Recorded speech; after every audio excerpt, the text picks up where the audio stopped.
Look who's talking. I'll tell you who's talking. Babies. All right? Talking.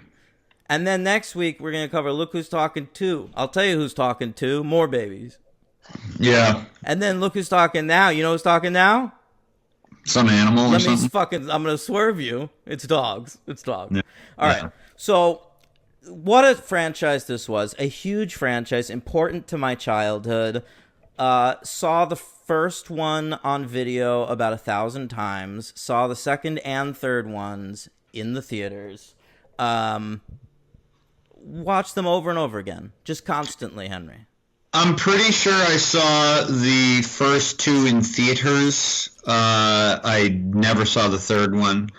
Also, when I was a kid, the first movie was like just fucking hilarious. Everyone loved it. Iconic classic. It's the kind of movie, like, at the time, I felt like it was going to age, like people were going to still discuss it the way we now discuss, like, Back to the Future and Ghostbusters. Well, now, when you say at the time, do you mean 4-year-old Dan had this thought process? Like, when I was a kid. Like, you know, like not at the time, but, like, once I was, like, fully into the movies when I was, like, 10, I was like, well, Look Who's Talking. That's a significant film. God, you were precocious. Fucking. God. Yeah. I was just like to watch movies blow shit up at 10. I didn't have any cinematic taste or variance. I was already making lists. I'm fucking sure you were.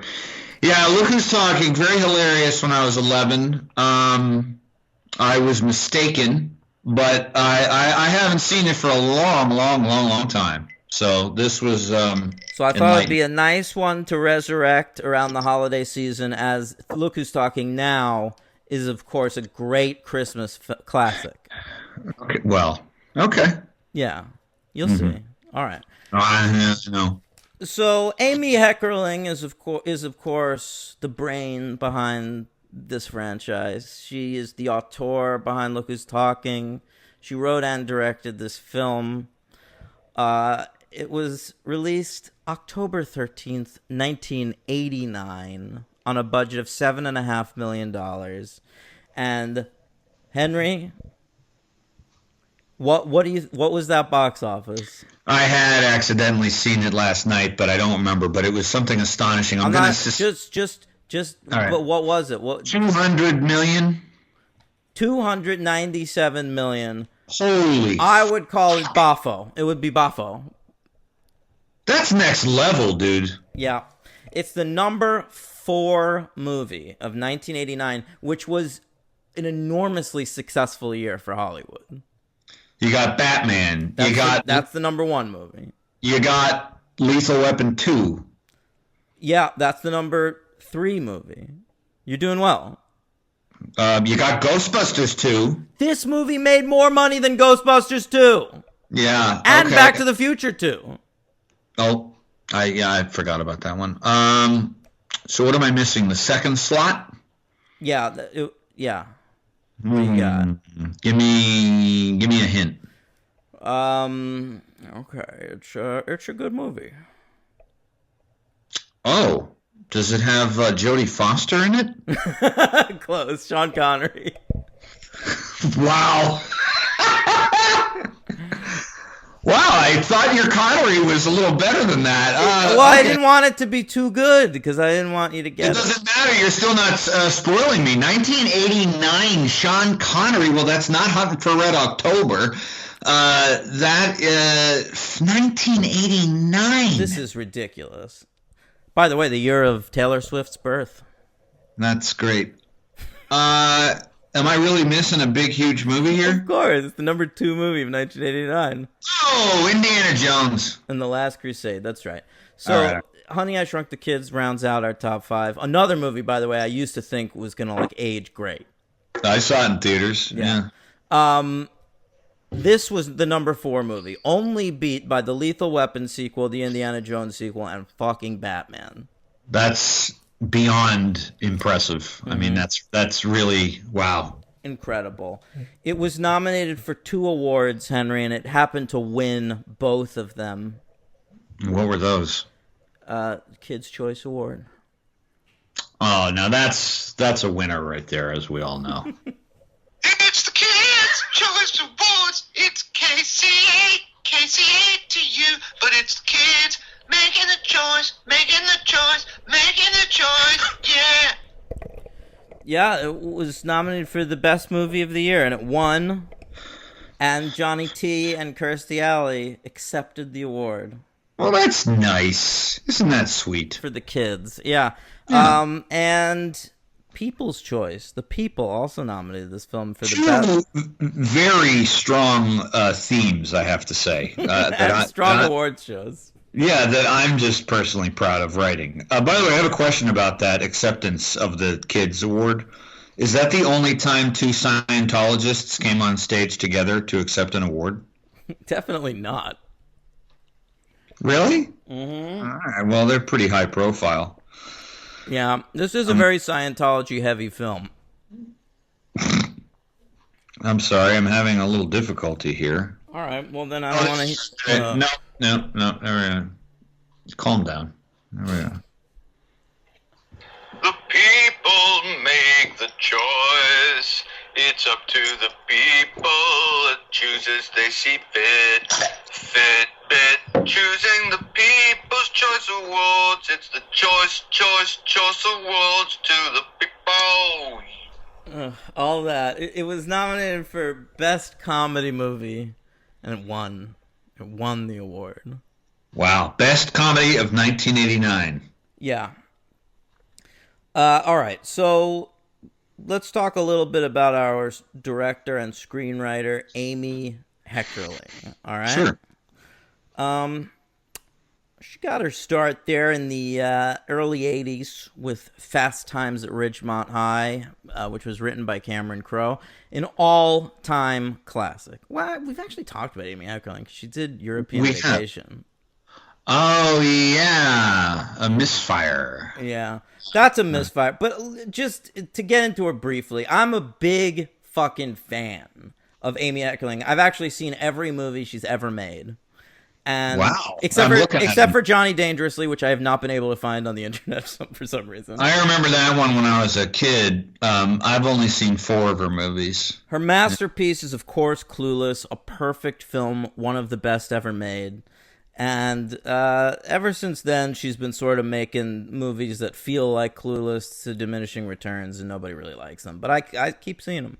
Loser. Yeah. I Could Never Be Your Woman. Vamps. And these days, she's mostly doing television because that's what she's doing. You know, that's what there is for her. She did a Quibi show. Yeah, I Could Never Be Your Woman. Paul Rudd? Michelle Pfeiffer? It's a May-December romance. I was excited for it. They pushed the release date back about 17 times. I don't even think it ever came out in theaters in America. It's a fucking Paul Rudd movie. Put it out. You wrote a very long review. I had opinions and feelings. Clearly. I see Weird Al mentioned, Britney Spears, Lindsay Lohan, What? President Bush, Michael Jackson. You were really throwing out the refs here. Why? I don't know. You just watched it like a few months ago. Oh, yeah. I'm looking at it. Wow. There was a lot of weird shit in that movie. I guess so. Yeah. Okay. Well, it's because Saoirse Ronan plays Michelle Pfeiffer's daughter in that movie, and she writes song parodies. That's why I mentioned Weird Al. Oh, and okay. so she, at the school talent show, performs a cover of a parody of "Oops, I Did It Again" by Britney Spears that is anti-President Bush. Wow. Yeah. That film is very of its day. Jeez. Yeah. All right. Okay, so let's talk about... Hey, look who's talking. Us. Right? We're talking. You and me, we're the ones. We're a couple of babies. Yeah. I mean, you can't really look at us. You're listening to us. I didn't say they'd look at us. I said we're But a it's couple look who's talking. That's what I'm trying to say. Hear who's talking. All right, so this film opens with an establishing shot of the only part of a woman that really matters, if you ask me, her old egg. Yes. They're just there to be fertilized, baby. By George Segal. Yeah, a man I've seen perform on Broadway. Really? That's right. In what? When I was so precocious, Henry, for my 12th birthday, I asked my mom to get me tickets to see a play that had recently won like best drama at like the Tonys or something. Wow. It was called Art, and Alan Alda. yeah, well, I don't think he was in the original cast. Well, he ended up being a big part of that show. He might have been there. The ones I remember were Buck Henry, George Segal, and Wayne Knight. They were all in it. Okay. And Wayne Knight had a really long monologue, and I remember being so impressed he was able to memorize it. It was like pages long, and it was one of those like breathless monologues. No pauses. I was like, Wayne, wow, You were 12. you are so much more than Newman. You were 12. I was 12 years. It was the summer of 1998. That was a good summer for me. Yeah. I had a good time. So I was a fan of Segal, from Just Shoot Me. Yeah, I've never found him remotely appealing or funny or charming or anything in my entire life. He's great. George Segal's a master, and when he dies, I'll be very sad. All right? He's not dead? I don't believe so. I didn't know. Isn't he still on that show, The Goldbergs? Oh, I don't know, maybe. Jeff Garlin just got fired from it. Was he fired eventually? Did they do that? Yeah. He walked around the set saying vagina a lot? He wanted to quit anyway. He's been wanting to quit for a long time. I read an article about that, and it literally was just like saying how, and it was an article like totally, condemning him, but it was saying what he was saying, and I'm not gonna lie, I was kind of laughing. Anytime I read an article condemning someone, I'm like, that was hilarious. Yeah, the whole time I'm reading, I'm like, I guess him walking around saying vagina a lot is bad. Someone was offended that he said vagina, so he doubled down and he just kept saying vagina, which I think is hilarious and very welcome in the workplace. But other people disagree, apparently. We're big Jeff Garlin fans. So. Yeah. You have to understand that not everyone on a film set is an artist. A lot of them are just like 9-to-5 dudes who are like trying to get in and get out and do their fucking jobs, and they don't need to hear Jeff Garlin running around saying vagina over and over again. I mean, that's a fair point. That's a fair point. Having said that, if Jeff Garlin wants to run around our show anytime saying vagina multiple times, he's welcome to. Jeff Garlin is still a regular on another television show that is very successful. I'm sure he's happy there. Well, I'm just extending an invitation to Jeff Garlin to join our show. I'm sure he'll take you up on that. A big bowl of take you up on that. That's a Curb reference, ladies and gentlemen. All right, so Kirsty is fucking Segal, and we get to follow all of Segal's spermies down into her pussy, like through her whole system, like bouncing up against the egg, trying to force themselves in, and it's hilarious. And you're hearing their thoughts. It's like Bruce Willis as a sperm. I thought it was interesting that they gave the sperm the consciousness of Bruce Willis, as though the egg is just this dead cell in a woman, and then they're just waiting for our cum to bring consciousness to it. I don't know how to respond to any. I will say I didn't notice it was Bruce Willis at that point in the movie. What is me, Mikey? Bruce Willis. Yeah. I'm doing this is my Bruce Willis comedy voice, Mikey. He's given it his all. I'll say that, man. This is a committed voice performance. He's the MVP of the movie. Well, I think, listen, if this movie did not have a talking baby in it, this is a dead fucking movie. This movie sucks. this movie. No, but it doesn't. Like, the movie's trying to be two things. Like, we are sometimes dealing with, like, what the baby's thinking, but you can cut all the baby stuff out and lose none of the actual story. The baby's just there for comedy beats. Like, the actual story is about, like, Kirstie Alley is impregnated by George Segal. She has the baby. The taxi driver who's driving her to the hospital is John Travolta. It's basically just a rom-com between John Travolta and Kirstie Alley. And on that level, it sucks. Yeah, it's a bad rom-com. And even more unbelievable than most rom-coms are. I especially found the notion that they would be in some sort of symbiotic child-caring relationship, and it's said in the movie, for a year. Yeah, I know. He turns a year. And they still are just not, there's no hint that they would be together to each other. There's just kind of... Well, here's the thing. The movie goes halfway. Amy Heckerling does the work to make it so that it makes sense that Travolta is there all the time, right? Because he has Travolta, she has Travolta using the mailing address so that he can get his grandfather, Abe Vigoda, into an old people's home, okay? Yeah. And we know that, he put his grandfather in an old people's home. That's how we know he's a caring person. Because that's what you do when you want to be a person. There's like the day he's like installing Abe Vigoda in that nursing home. There's like a cutaway to like Kirstie Alley like watching it with like, oh wow, what an amazing grandson. Yeah, and I'm like, what? It would be more amazing if like he like took care of him. Inglewood, he can't come over here. All right, so.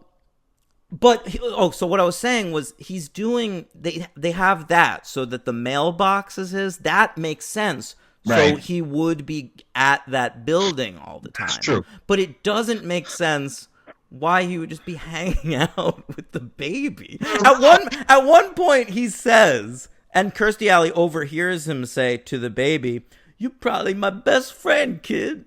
And we're supposed to take this as like, oh, wow, what a moving moment. But I'm just like, why doesn't he have any other friends? Yeah, I know.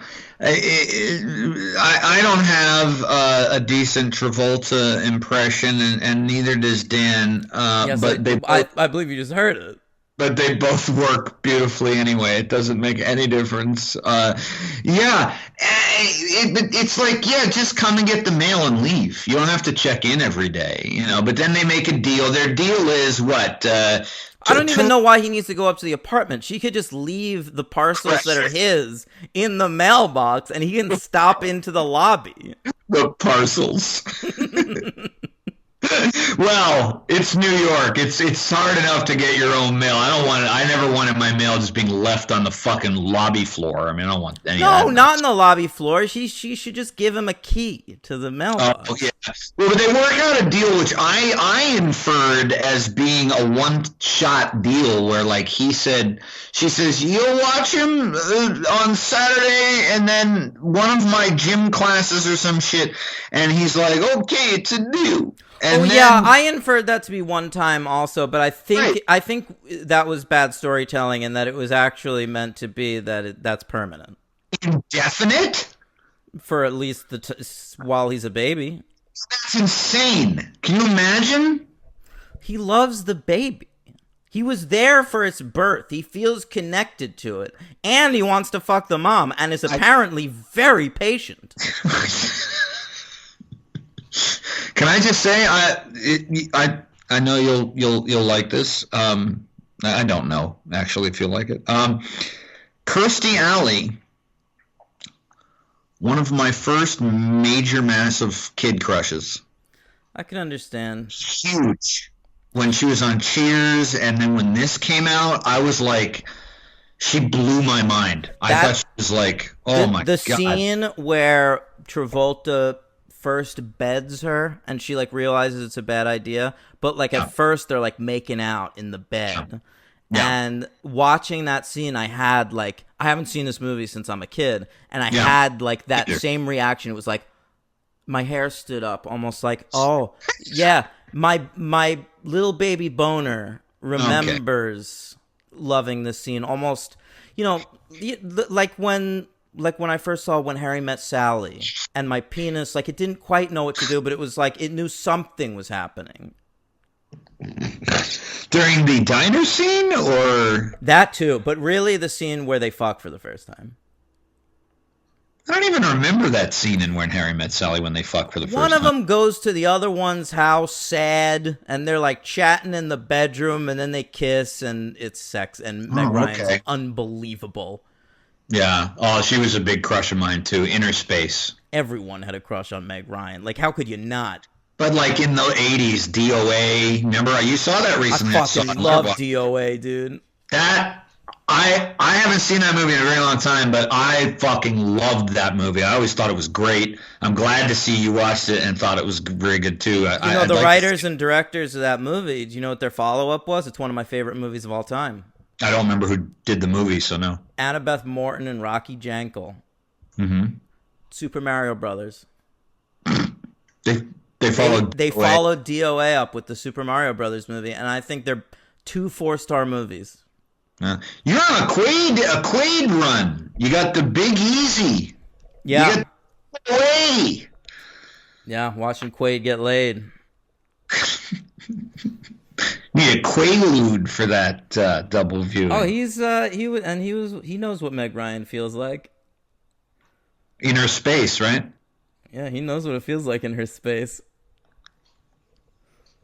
That was a good joke. Thanks, bro. Okay, so let's talk about Kirstie Alley's job, because I was. My joke. Well, I know I meant mine. I was really interested in her job. She's an accountant, Henry.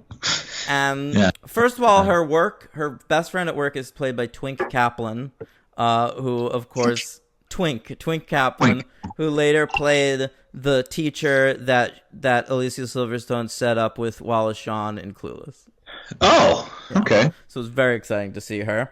And not only is Kirstie Alley an accountant, Henry, but did you happen to notice that both of her parents are accountants as well? I did happen to notice that. It's hammered home pretty hard. Yeah. Olympia Dukakis plays her... What? Cousin of 1988 Democratic presidential hopeful and loser Michael Dukakis. I didn't know that. You didn't know that? No. Why would I know that?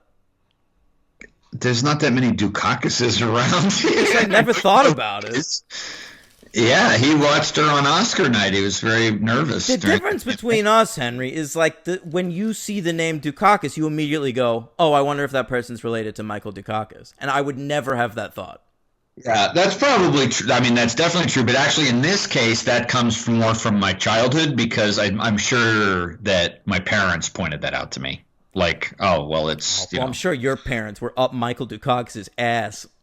Hey, don't talk about my parents like that. What? I'm just saying they're very liberal. Yes, we were a Dukakis household. Yeah.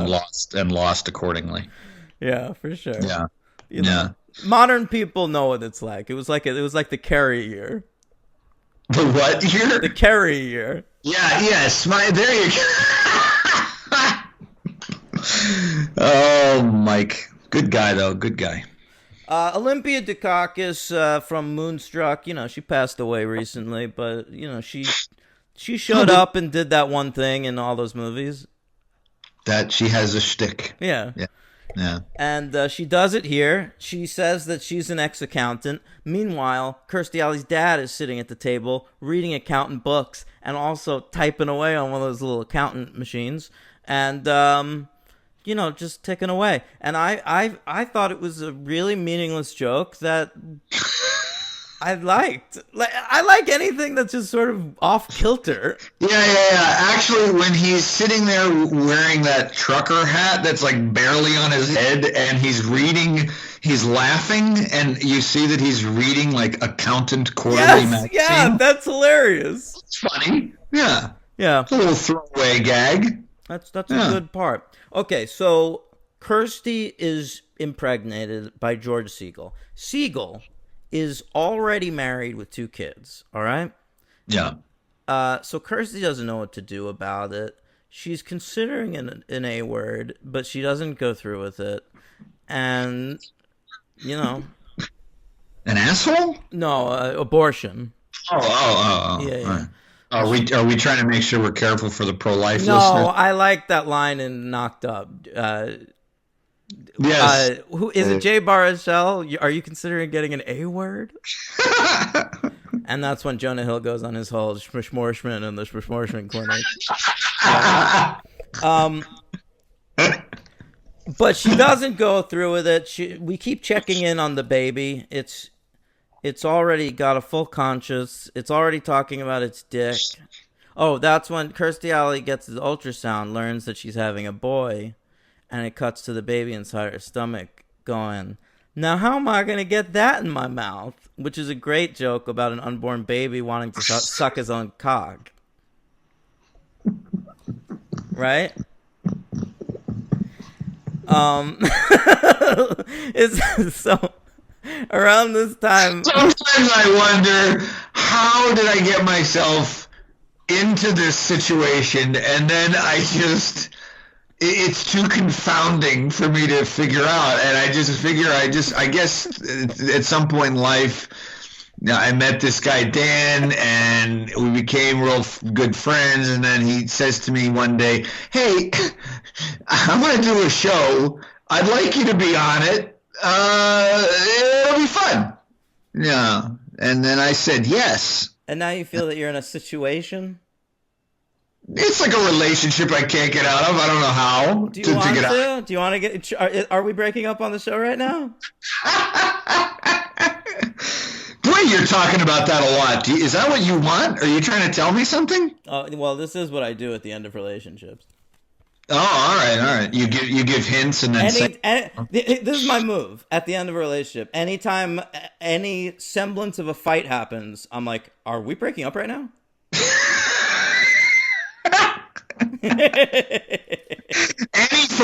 Any fight, because then it's an opening. Because then maybe she'll say something like, "Maybe we should," and then I'll be like, "Zip."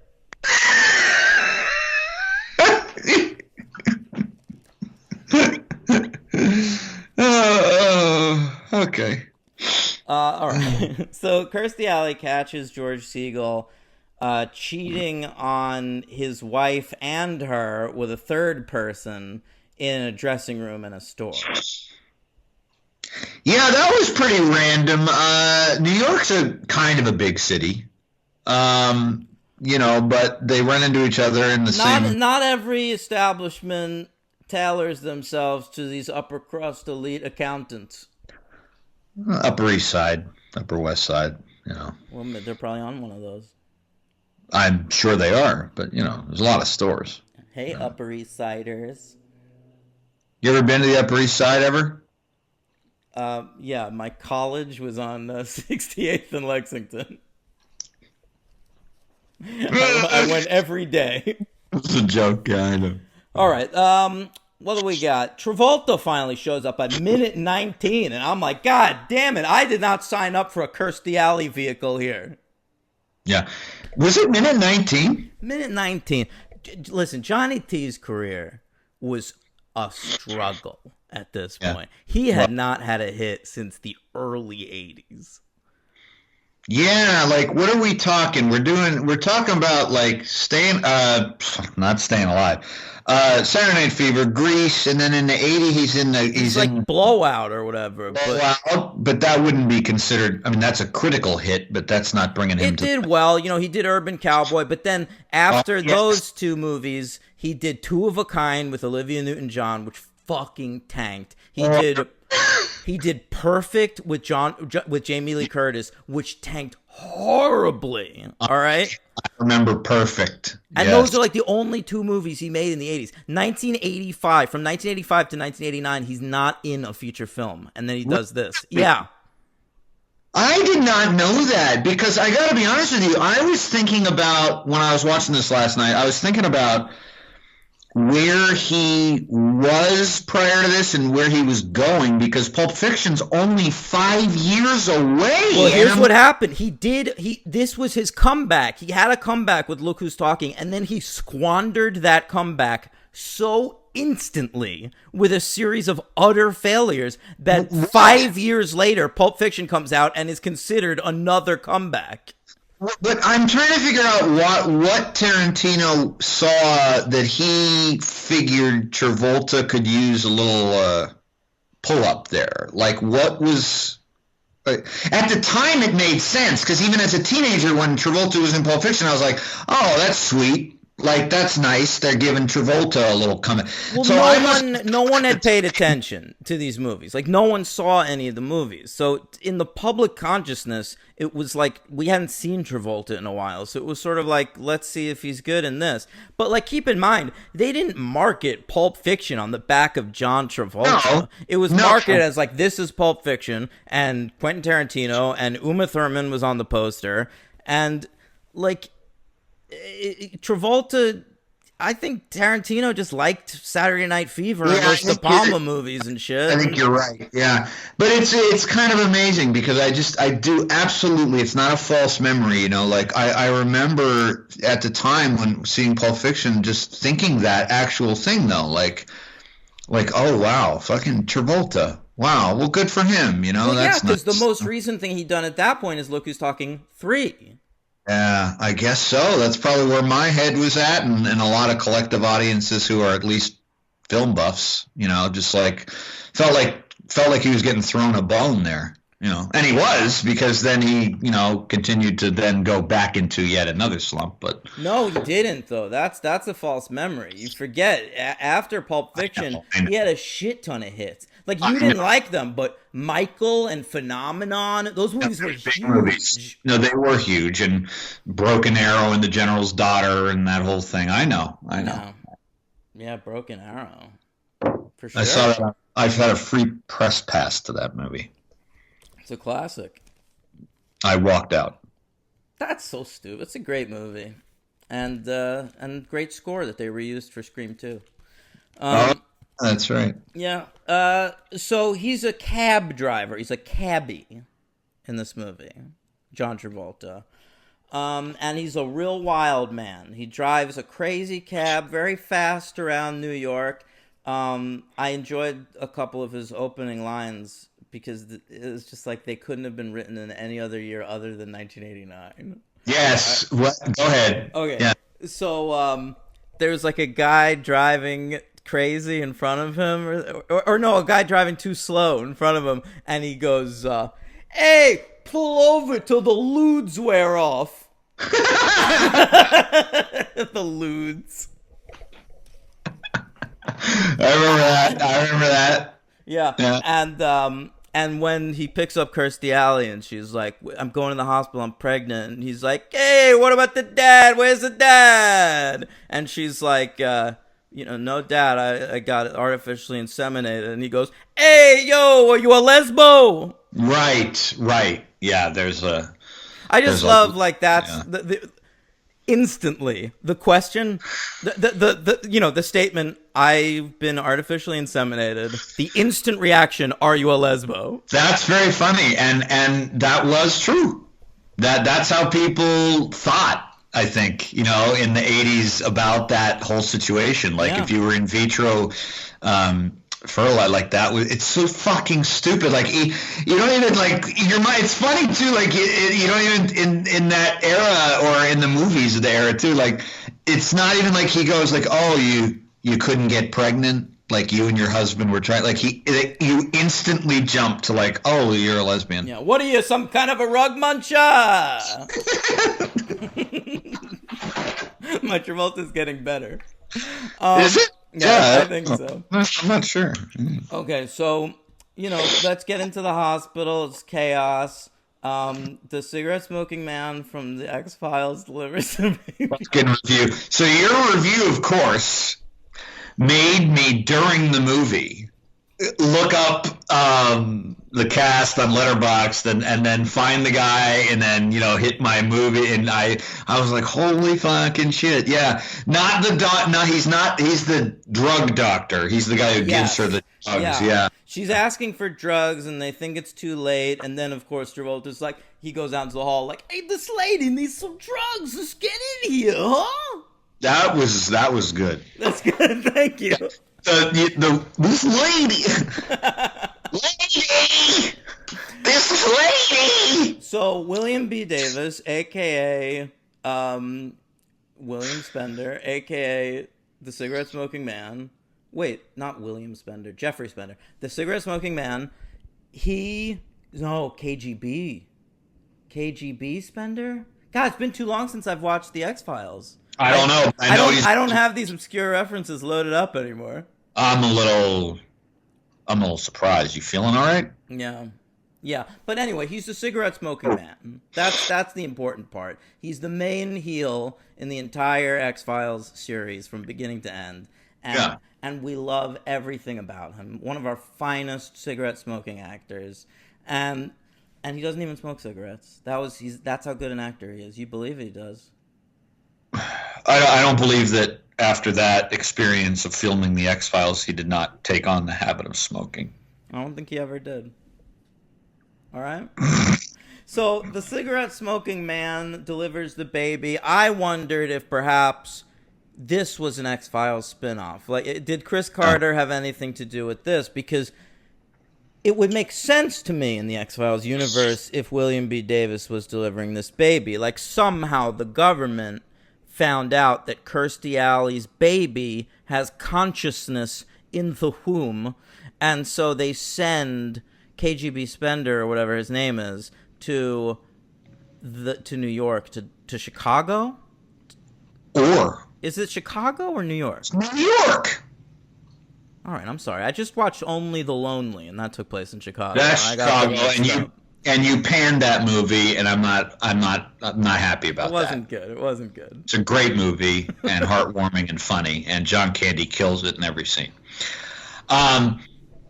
Yes, or does the cigarette smoking man? Oh, the lesser known yes or. Go ahead. Sorry. What do they say? Go ahead. Just go. Yes or instead of yes and. Go ahead. No, because it's a yes or. Yeah. Yes or does the cigarette smoking man inject drugs into Kirstie Alley that give the baby the powers that it has? Well, no, because we've already seen the baby display those powers in her womb. Correct. So my theory is incorrect. If anything is being injected into her by the cigarette smoking man, it's of course, say it with me, cancer. It could be enhancing what the government already thought about the baby's enhanced consciousness. Listen, you haven't watched enough X-Files, and that's where you've gone wrong in life. I'm not going to argue that. Yeah. There are over 200 episodes of the X-Files, Henry, and at least 130 of them are watchable.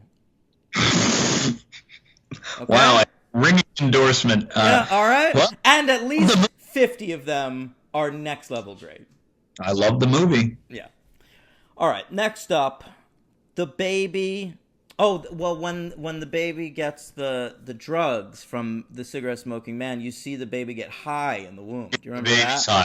They play Purple Haze. Yeah, there's a mashup of Purple Haze. And they show the baby sort of like staring at his hand like, whoa. Bad. Not a bad soundtrack in this film either. Fuck the soundtrack to this movie. No, fuck this soundtrack. Oh, I don't agree. I got to hear a perennial favorite of mine, and I'm not kidding. Katrina and the Waves, "Walking on Sunshine." Do you want to see a note that I wrote while watching this movie?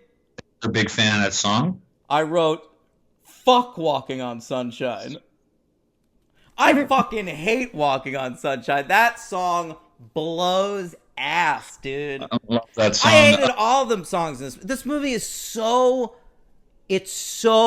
boomer executives just throwing their own music into these movies. It's 1989.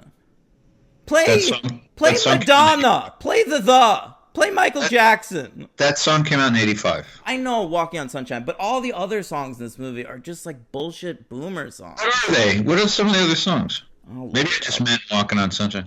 You don't like Walking on Sunshine in High Fidelity? Nah, I mean, it's used well in that. Jack Black's funny saying, whatever. I also thought using Staying Alive in this was very tacky. That was beyond tacky. I couldn't even believe it. And it was actually kind of sad. Oh, when the sperms were trying to get into the egg, they played I Get Around by the Beach Boys. Like, why am I listening? Like, I love I Get Around by the Beach Boys, but it's like, this is boomers. They'll love the same shit for their entire lives. It's the same shit they liked in 1962, and now it's the late 80s. They're obsessed with money.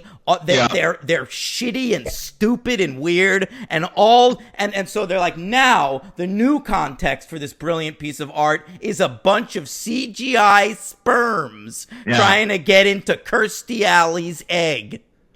Yeah. You're not wrong. That's what I was thinking of. Cry Baby by Janis Joplin was another one. When I Grow Up to Be a Man by the Beach Boys played as well. Beach Boys. Yeah. I like the Beach Boys. At the end, Let My Love Open the Door. I fucking hate that song. I don't know if I know that one. Let my love open the door. Let my love open the door. It's Pete Townsend from back when all the white...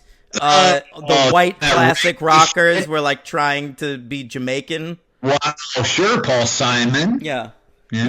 Paul Simon put out Graceland, and then Pete Townsend responded with, "Let my love open the door to your heart."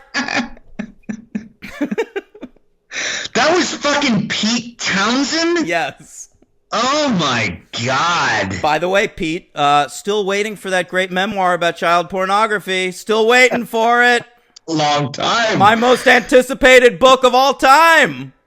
Long time, Dan. Wow, right? It was about 2002, I want to say, when he defended all of that child pornography on his computer, that he was doing research for a book. So I'm sorry, I've just been so excited for that book to surface in the world ever since that announcement was made, I believe it 100%. He was obviously doing research for a book, a memoir. But it's a long life. It takes a long time to write that autobiography. Okay, but it's been 20 years, Henry. I'm anxious. I want to read the book. Tweet him at #who's next. Tweet him at fucking loser pervert who hasn't written a good song since 1969.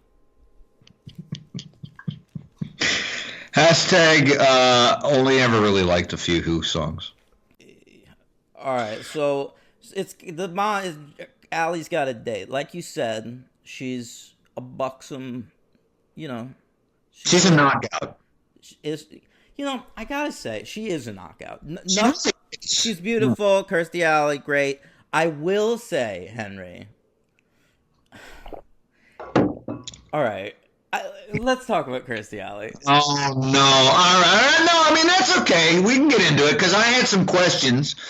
And I didn't wiki her because I don't feel bad talking shit because I think she's just like a piece of shit now, right? Isn't she like a Trump person? And oh, okay, go ahead. Let's talk. I think so. I'm not 100% sure on that. Well, I'm going to find out while you tell me what you think. Kirstie Alley MAGA or something.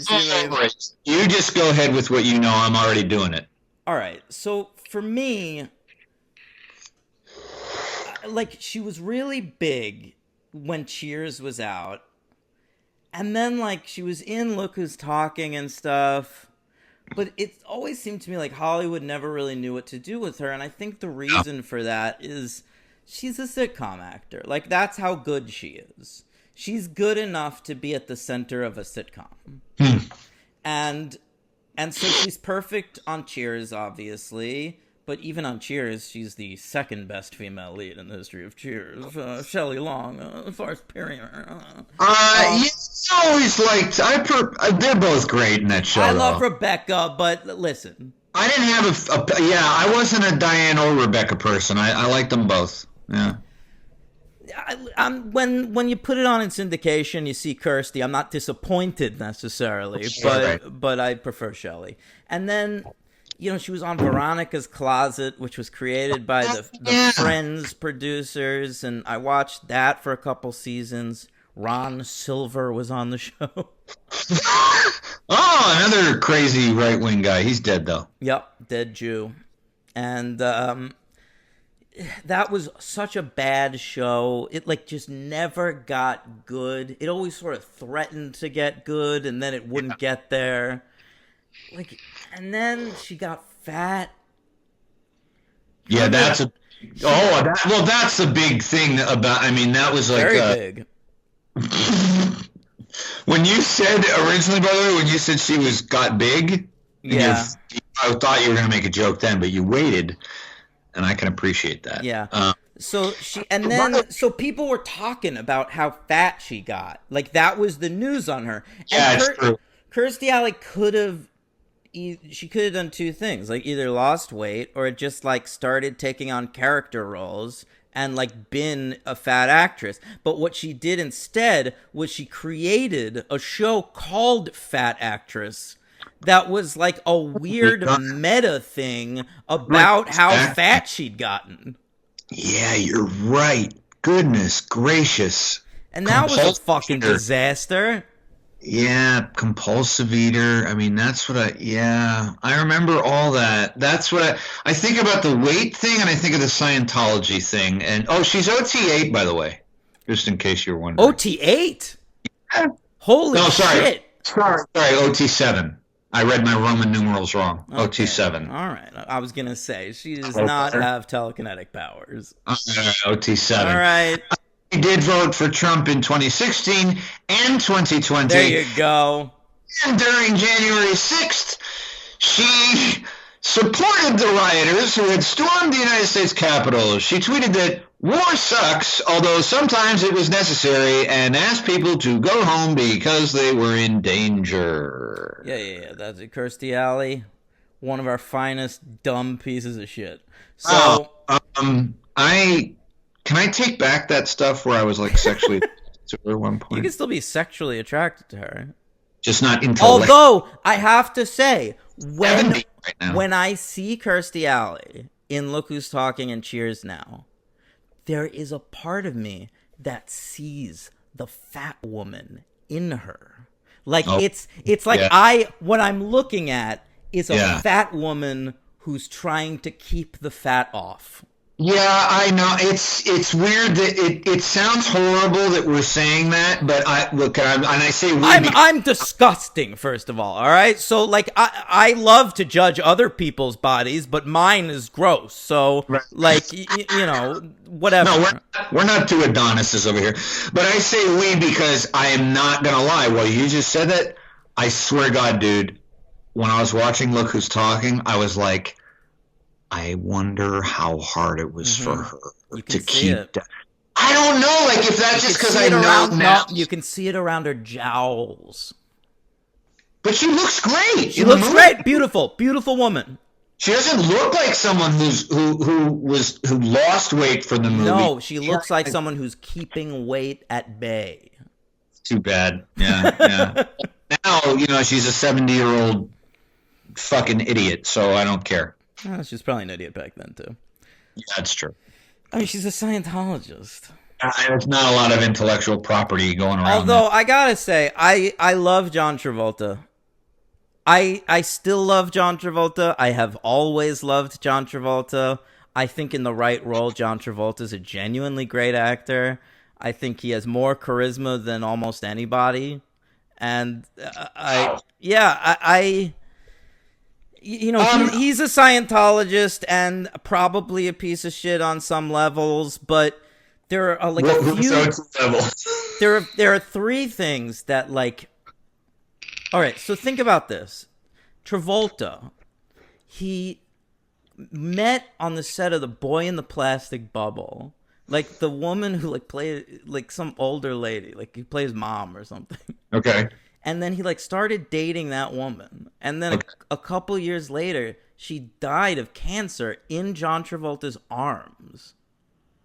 Boy, I don't remember And that. he had to deal with that. And then recently, his wife of like 30 years or so, Kelly Preston, again dies of cancer on this poor man. Like, Right, yeah. John Travolta is a guy that has been through it, man. And come out, and he's just like a family guy. Here's another thing I love about Travolta. In the 90s, after Pulp Fiction, he took a role in a Roman Polanski movie called The Double, okay? And it was sort Never heard of it. It never got made, okay? Oh. It was sort Okay. of, it was going to be sort of like that movie Enemy, where it's like Travolta finds like a menacing Travolta, okay? Yeah. And apparently Travolta flew his own plane, because that's what he does. He flew his I knew own that. plane to France to like start rehearsals with Polanski, and after a week was just like, I can't work with this fucking pervert, and he left. Really? Yeah. Now, is that based upon what he knew about No, Polanski? because he was obviously willing to work. He was willing to work with the guy. So like, I'm not saying he's like a fucking king or something, but No, well, a lot of people still work with Polanski, but I mean, so he must have been like acting like that on set. I don't think they were even on set yet. I think they were like doing one-on-one rehearsals, and he was just like, I do not like the vibe I'm getting from this rehearsing environment, and I'm leaving. Isn't that something? Yeah, and the studio sued him. He lost a lot of money for doing that, but he just like stood by it. He couldn't work with Polanski. Interesting. Yeah. Yeah, and you make a lot of good points. Johnny He- T. And he's in some of the best movies and some of the worst movies ever. Well, look, I mean, I always knew him as, like, obviously growing up, I had heard about Saturday Night Fever, but I didn't really get into that movie till I was a teenager, and I really thought it was fucking awesome. And I still do. I still think Saturday Night Fever is an incredible movie. Let's And he's, cover it in 2022. yeah, it's been on our list from the get-go, Yeah. I believe. Yeah, I just have always, I mean, I never hated him, but I never really loved him. He's just, kind of, I mean, he does have a charisma. You're not a Grease guy. You know, I grew up with Grease, and I Danny Zuko, that's my John Travolta. And so, like, to me, he's Danny Zuko, he's Vincent Vega, and, and then he's just done, like, a bunch of little weird, cool movies that I love. To me, he's Tony Manero, and he's definitely Vincent Vega. But by the time Pulp Fiction came out, I was old enough to already know, like, he didn't, like, that's not what I think of when I think of John Travolta, like, immediately. Like, I think of those awful movies he made in the 90s following, and I just think, like, a guy kind of wasted some capital there. But, whatever. I mean, yeah, if he did go through all that stuff, and I mean, as far as I know, he's never been, besides the Scientology horrificness. Oh no, he did have that one thing. Yeah, What? It came up. I knew there was something, but it came up on Wiki. He got sued by that male masseuse for like sexually assaulting him. Remember that? So what? Listen, he's gay, and he's been unable to express his homosexuality for his entire life. If Got he the Scientology if he thing. made a pass at a masseuse, this poor man, I mean, not his best move, but should we really be airing that in public? Do you think it's a Scientology thing where they like he can't? Oh, yeah. It's the same thing with Cruz. So he'll leave, if they leave the religion, then they'll just out him. I would think so. And I just think, like, in the religion, you're not allowed to be. Yeah, but I never bought the Tom Cruise gay thing. I buy the Travolta one. I think Cruz is just a sexual being where he just will, like, fuck whatever. He just go for it. Yeah, exactly. If it's a butt, he'll go for that. Yeah. I mean, I'm looking at Travolta. Come on, Face Off. She's So Lovely. The Thin Red Line. A Civil Action. Like, I like all those movies. Thin Red Line. He's got a very small part with He's only a great few though. lines. That one scene. Yeah, I always picture him in that tan outfit. He's very good on that. He's like an admiral or some shit. Yeah. Yeah, for sure. He's on that hill. You're both like Johnny T. Yeah, But it's nice to hear. I didn't know you liked him that much. love Johnny T. All right. All right, so the mom. And I'm sorry. One more point. You know, one of the things about this movie that, which by the way I didn't like, I have to say, helps you get through it. Really is the chemistry, and they have it, and the appeal of John Travolta and Kirstie Alley. They're extremely likable and very engaging. I mean, they're both quite adorable. Yeah, This couple, you know what I'm saying? Like you really want them to get together. It's like it's almost totally effortless. So the movie's worthless. The movie's worthless. It has no worth. It's garbage, but it which I would have not thought I would have said. But their chemistry is very. It's likable. Yeah, they're very likable. Likeable's the word. I don't want to get hyperbolic. They're likable. No, but it's like very effortless. I think that word works too. Like they fit. Sure. They fit. Like you're not looking at the movie going, "This doesn't make any sense." Like or like sperm into the egg. Yeah. So the first date for the mom is with another accountant that Olympia Dukakis sets Kirstie Alley up with. And John Travolta tells the baby to snatch the wig off of his head. And because the baby is smarter than most babies, it listens, and it does. And I thought that was a very funny moment. Another thing about this movie I didn't understand. So the movie takes place over like 1 year, but God, my recollections of this movie were different. I thought he was like a baby the entire movie, like a bald. Yeah, I did too, actually. He becomes a 1-year-old pretty fast. And I'm like, isn't he going to like start talking in like a couple months? I'd honestly start worrying. I mean, if I were Kirstie Alley, I'd be like, it's been... How is there a sequel? Like, it must take place like in the 1 week following this movie. Yeah, because he says Dada at the end of the movie. That's fucking right. He's starting to speak. He is verbalizing Dada, but he cannot communicate his very super Lex Luthor genius brain into words yet. Yeah, well, what the parents don't know, they think he's saying Dada because he sees John Travolta, but this is a very smart baby. He's actually discussing the concept of Dadaism, and oh, right, yeah, and that's not an easy bullshit art period to discuss because you have to get all tangled up in what it means to be like a urinal in a corner and stuff like that. So he's highly intellectual, this baby. Extremely, Henry. It's like how I got my snobby art history thing in there. I wanted you to because I had nothing further beyond the reference. Yeah. So Johnny T, he's always dancing around in this movie. Every scene, he's just jumping around, dancing, doing a little spin. Love having him dancing, or he loves to dance. I don't know if he goes up to dance. He must love it. He goes up to the director and he goes, "Look, can you give me a scene where like they're playing like some kind of tune and I can like take the baby and just do some dances around the apartment?" Jeez. Imagine inviting John Travolta to a party. There's a huge dance floor in the middle, and John Travolta's just sitting there at his table the whole time. You'd want to go over there and smack him in the head. I didn't invite you to sit here. It's a great point. I mean, I don't like watching people dance anyway, but if John Travolta was at my like wedding and he just sat there, I'd be like, dude. I feel like something was being done to me. Yeah, right. You'd be definitely offended. I feel like I'd go over and be like, "Do you not care for the music selection, Mr. Travolta? Because I can alter it if that will, get you up dancing." Yeah, good guy. What you want to do is play some Olivia Newton-John. I can do that, sir. We can do that. Let's get physical. Would that do it for you? What I want to hear next is some Urge Overkill. Urge Overkill. Get that done. We'll get it done. I have the CD in my bag. Nice. All right, Travolta's a flight instructor in this movie. Of course. Yeah. Yeah.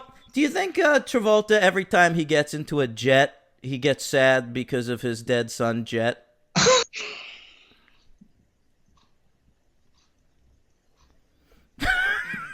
serious question, Henry. I thought you were trying to be nice to him. I am. I'm very nice. That's right. How did Jet die? I wish I knew. Maybe drowned in a pool? God damn, man. So this guy really has. He's been through it. Ugh. How did fucking Jet Travolta die? God dang it. I'm looking it up. All right. They were on holiday in the Bahamas.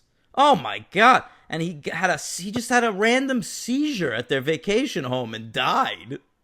Good God. Oh, was he? Oh, he had a history of seizures from the age of 2. Yeah. Fascinating. He was special needs. Yeah, he was autistic. That's right. Okay. Oh my God. Oh, he hit his head on the bathtub and had a seizure. Jesus Christ. God. He's had the worst. What? Has anyone had more highs and lows than John Travolta in his life? During this episode, it's certainly not feeling like it. He feels like the epitome of the tragic figure.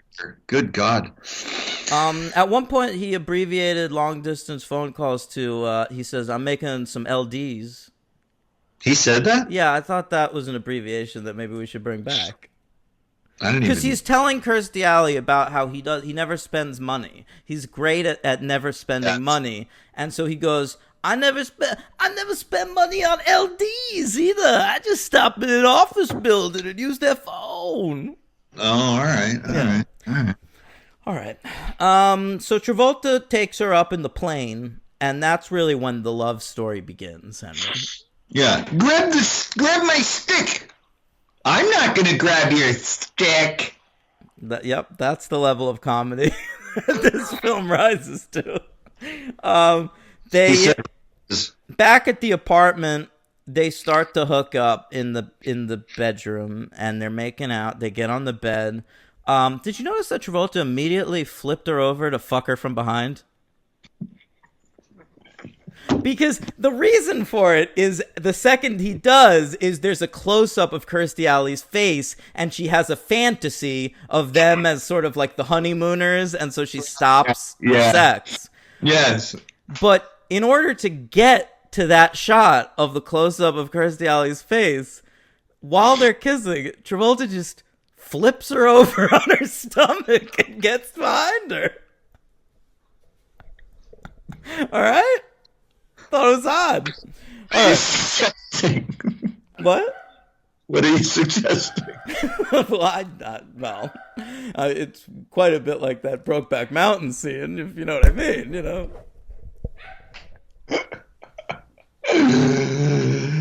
All right, so third act complication. George Segal comes crawling back to Kirstie Alley. He says he dumped the one he fucked. He dumped his wife. He dumped the one he was fucking in the dressing room, and he wants to be in the baby's life. Mikey. That's how you know he's a bad guy. He can never remember the name of the baby. Yeah.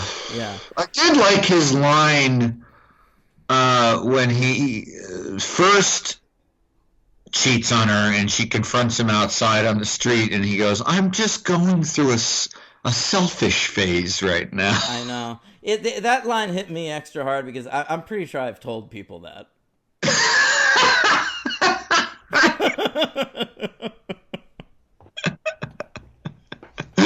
And I'm pretty sure that phase has been going on for decades. Yeah, I was gonna say you're going through the Max von Sydow character in Hannah and Her Sisters. I'm just in a place where I can't be around people. As long as I'm not the Max von Sydow character, and extremely loud and incredibly close. Oh, what happens to him in that? I don't know, something about 9/11. So next, Kirstie Alley tells Travolta, like, you can't be in the baby's life anymore. I am trying to make things work with the father. He's the father. He's got a lot of money. He's an accountant. He's a handsome man. All right, George Segal. He's not handsome, by the way. George Segal's not handsome. I don't understand that. I think they keep saying that over and over again. He's handsome at times, but I do think he's at a weird period in his life right now. I'm looking. Oh yeah, I mean, I'm looking at his older on Wiki. He's a good-looking guy when he was a little younger, but yeah, he's not. He looks bad in that. Look who's boy. Oh no, he's dead. So Oh, he Travolta- just died this year. Oh, okay. I guess he's not on the Goldbergs anymore. Oh, I was right. He was dead. Yeah. Yeah. So Travolta says, "Well, you gotta at least let me say goodbye to the baby, huh?" Yeah. And He's really got a lot of squeaks and squeaks going on. He's like an old engine. And so Kirstie Alley is like, of course, say goodbye. So we get this scene with John Travolta giving the baby some advice, some life advice. Mm. You know, because he'll remember them. Well, he will, because he's a genius baby. But Right. And Kirstie Alley is sort of just like listening in the other room and realizing, like, what an amazing man. He's Yeah. doing all this. He'd be such a good father. But he doesn't My make money. favorite piece of advice, though, that he gave the baby was, "Don't hit a girl, even if she's asking for it." I didn't catch that line. Really? Yeah, because you know, sometimes a bitch is just asking for a fucking smack, and as a dude, you just gotta turn that off. All right? Yeah. You gotta lower the temp. Listen, every day I want to fucking smack bitches, and I can't. All right, that's my new character. It's my worst character ever. The angry misogynist. Yeah. But who never hits a woman. The angry misogynist who can't act on his violent impulse. Oh, god damn it, I want to punch you in the fucking face! But I won't! But I never will. Alright. So... Oh, the R word that gets thrown around a lot in this movie. Yeah. They keep saying, like, that people are retarded. Oh, yeah. Sure.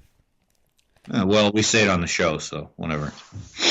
Well, whatever. All right. So he, whatever. What happens? It doesn't work out with George Segal.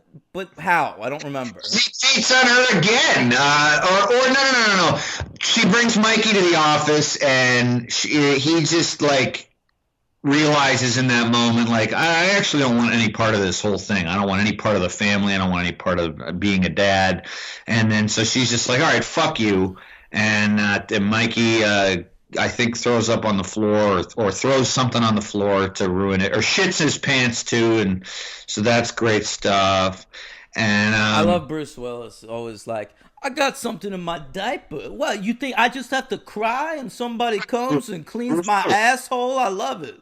It's Bruce Willis. It's not John Travolta. Yeah, I know, but it's Bruce Willis. Jaunty baby Bruce Willis. Jaunty Bruce. Yeah. Yeah, that's true. I guess I was doing it too squeaky. Is this their first collaboration, pre-Pulp Fiction? JT and BW? JT and BW? Yeah, I suppose it is. And they don't share any scenes. They don't share any scene. Well, they don't. Well, like, yeah, in Pulp Fiction they have one scene. Yeah. Famous scene. Yeah, which of course is put in there because everyone's thinking about Look Who's Talking, and they're like, when are they going to have a scene together in this crazy Quentin movie? I remember the first time I saw Pulp Fiction, the whole movie I was just waiting for Kirstie Alley to show up. This is a Look Who's Talking reunion? Yeah. And then when I got to the end, it was like, why did I watch this? I thought I was seeing a Look Who's Talking movie. Excuse me, I'm waiting for George Segal and Twink. I knew George Segal wouldn't come back. He's not in the sequels. Where's Twinkie? I don't know. I don't know where Twink is. All right. So at the end of the movie, did you watch the stinger scene? Well, I mean, it continues over the credits. Yeah. Right? I watched that. There are a bunch of spermies, and then it turns out she gets pregnant again, and this time the baby's Joan Rivers. Yeah, I caught that. And I thought it was real interesting that Kirstie Alley and John Travolta could have such a Jewish baby. You'd think they'd either be an alien baby born on what is the planet? It seems to me that maybe Kirstie Alley should be cheating with Ron Silver. Yeah, that's a good point. Wait, what aliens are you talking about? The Scientologists, what's the planet that they all... I don't remember the planet. It's Lord Xenu. Okay, so maybe that'll be Joan Rivers' name. Xenu.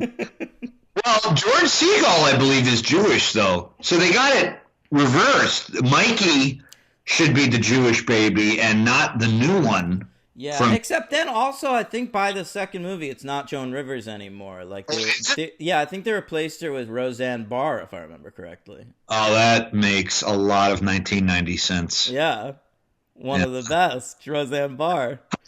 Who is this guy? Another in no way problematic person. We have two female leads, 2 movies in a row who are big January 6th supporters. That's right. All right. So, all right. What do you give Look Who's Talking 1? I gotta say, I'm giving it a 2. Yeah, I am too. Yeah, I just couldn't give it a 3. It was kind of easy. It was much easier than I thought. No, it's definitely a 2. Who's your MVP? I really hate to fucking say this, but now I know all this shit, so I might take it back. But I was gonna give it to Kirstie Alley because I just thought she was adorable in this movie. Wow, I'm going with Bruce. Really? Yeah. Oh, I think JT. All right. Who's your LVP? I guess my LVP. I mean, he's perfectly smarmy, but it just couldn't. Every scene he's in, just kind of, I don't know. Segal. I'll go with Olympia Dukakis. I find her tiresome.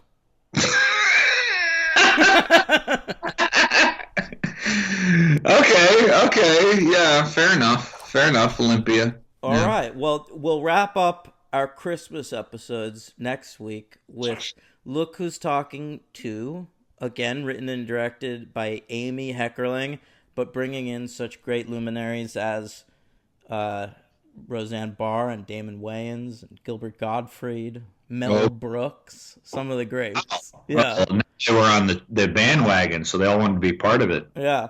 And so we'll be talking about that, as well as 1993's Look Who's Talking Now, written and directed by Tom Ropalewski, and all of the great actors in that one as well. Danny DeVito and Diane Keaton as dogs.